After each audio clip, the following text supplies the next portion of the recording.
Oke, kali ini saya mau mencoba berbagi pengalaman atau coba memperbaiki kipas angin berdiri atau stand. Dengan kerusakan dia nggak mau berputar, dan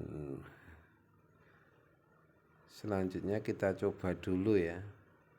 Kita coba dulu nyalakan kendalanya apa, dan coba kita nyalakan.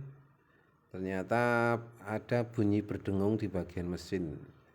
Nah, kalau masih bunyi berdengung itu biasanya kendalanya pada kapasitor atau pada busingnya ya, busing atau laker gitu, bearing di bagian itu. Biasanya paslinnya itu mengalami kering gitu. Jadi yang perlu kita cek ketika terjadi kipas angin yang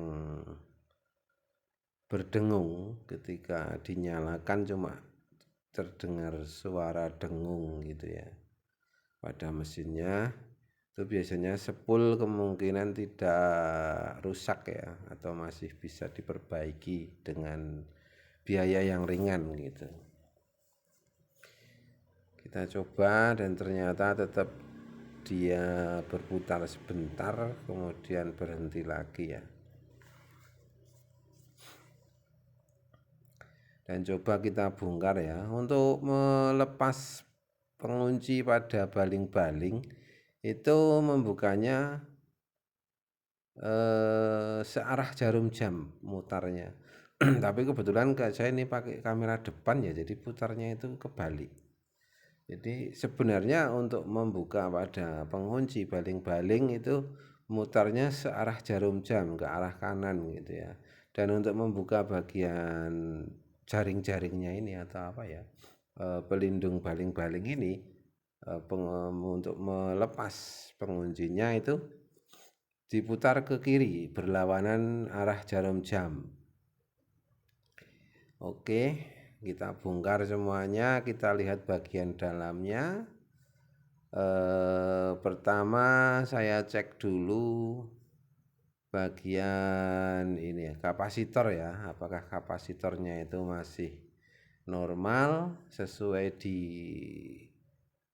tulisan di bodi kapasitornya itu menunjukkan angka berapa mikro nantinya.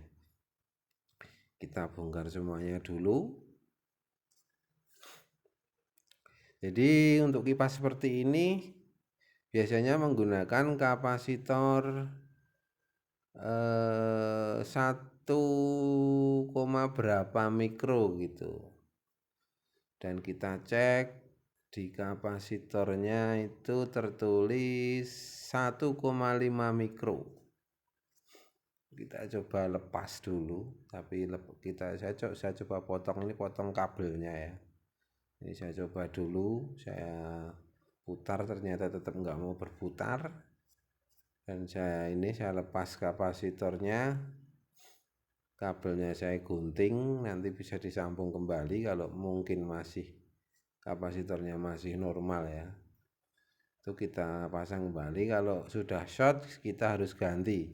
Misalnya yang tertulis itu 1,5 mikro, dan ini saya coba ukur dulu ya, bagian kapasitornya itu saya coba ukur dulu.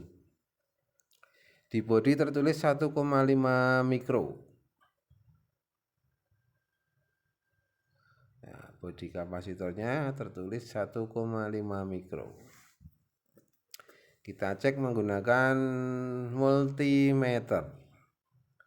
Kita ini skala, kalau saya menggunakan digital ya, multimeter digital itu kita putar skala di bagian ohm,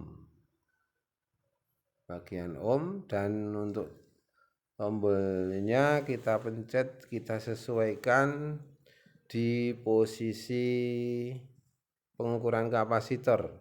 dia nanti di bagian pojok itu tulisannya NF atau nanofarad, dan itu nanti sudah menyesuaikan sendiri kita ukur. Karena ini saya menggunakan multimeter digital, nah di situ di pojok itu tertulis NF nanofarad gitu ya, dan kita ukur atau kita cek kapasitornya berapa nilainya sesuai dengan tulisannya atau enggak. Kalau tidak sesuai berarti dia sudah mengalami short atau kerusakan atau sudah lemah gitu ya. Nah itu menunjukkan, nah ini terbalik lagi ya kameranya, 9,9 mikro gitu. Artinya kapasitor ini sudah mengalami kerusakan atau short sedikit gitu ya, setengah mikro jadinya ya. Tapi tetap kita coba sambung kembali, kita coba sambung, kita ini kita sambung, dan di bagian bushing atau ini ya, kalau seperti laker gitu ya, untuk di lakernya itu saya coba semprot dulu, mungkin di situ agak seret gitu ya, agak seret, jadi berputarnya mungkin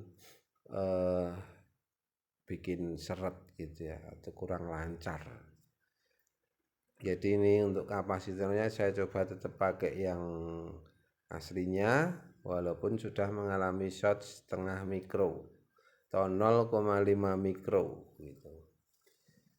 Di sini saya menyambungnya cukup di ini ya, di apa, menyambung kabelnya tidak saya solder, cuman diuntir gitu. Terus saya menggunakan solasi bakar gitu. Saya menggunakan solasi bakar agar lebih cepat pengerjaannya, juga lebih kelihatan rapi juga gitu kalau menggunakan solasi bakar. Dan setelah kita sambung kapasitornya kembali, itu kita coba dulu ya, atau kita pasang ini dulu, kita pasang itu kita cek di bagian gigi belakang untuk yang bagian geleng-geleng itu. Ini kita coba buka dan kita kasih pelumas bagian bushingnya atau bagian lakernya, itu kita kasih pelumas. Saya menggunakan ini WD-40 ya. Kita semprotkan bagian itu, bagian bushingnya itu atau lakernya itu, depan dan belakang kita semprot semua. Dan biasanya saya tambahi dengan minyak mesin jahit atau minyak singer itu gitu. Untuk biar lebih licin lagi gitu. Kalau ini biasanya untuk membersihkan kotoran-kotoran atau karat mungkin ya, bagian ini untuk bagian di bushing kalau ada karat-karatnya, WD-40 ini untuk menghilangkan kerak atau karat itu. Dan untuk lebih bagusnya sebenarnya dikasih tambahan minyak singer atau minyak mesin jahit. Oke, setelah kita semprot pakai WD, kita coba atau kita pasang dulu bagian gigi belakang untuk yang gigi geleng-geleng itu. Kita pasang lagi. Kita pasang lagi bagian belakangnya untuk ini gigi gelengnya itu. Dan kita baut lagi untuk kapasitornya di posisi semula,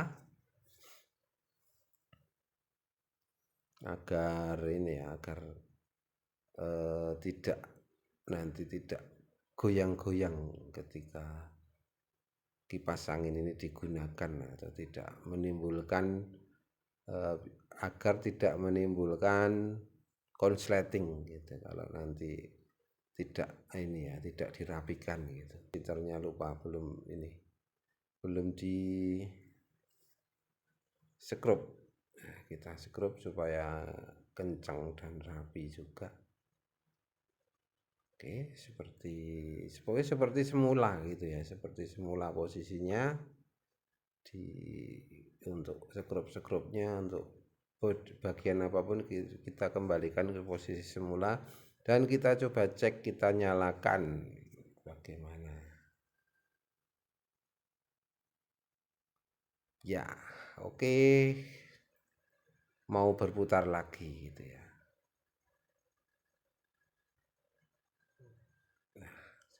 Ternyata kerusakan pada kapasitor yang sudah short dan bearing atau bushingnya yang sudah atau yang mengalami kering bagian oli. Kita coba pakai baling-baling ya. Ini sebenarnya memutarnya ke ini ya, berlawanan arah jarum jam ya untuk mengencangkan bagian baling-baling ini. Tapi kamera saya pakai kamera depan tadi lupa ya, jadi kebalik. Oke, sudah normal kembali, sudah mau berputar. Untuk tombol kecepatan 1, 2, 3 semuanya sudah normal kembali. Tapi disarankan tetap kalau sudah mengalami short itu bagian kapasitor itu tetap harus diganti sesuai sesuai nilai yang tertera gitu. Kalau udah short dipaksakan nanti juga tidak bertahan lama gitu. Nanti kemungkinan ada macet lagi atau mungkin harus dibantu tangan untuk berputarnya. Dan kita pasang lagi semuanya, kita rakit lagi ya. Kita rakit sesuai posisi semula. Oke. Dan kita pasang tutup yang terakhir. Begitu ya. Oke, terima kasih sudah menonton. Semoga bermanfaat. Kita coba dan oke, kipas sudah normal lagi. Terima kasih sudah menonton. Semoga bermanfaat. Berbagi pengalamannya memperbaiki kipas angin.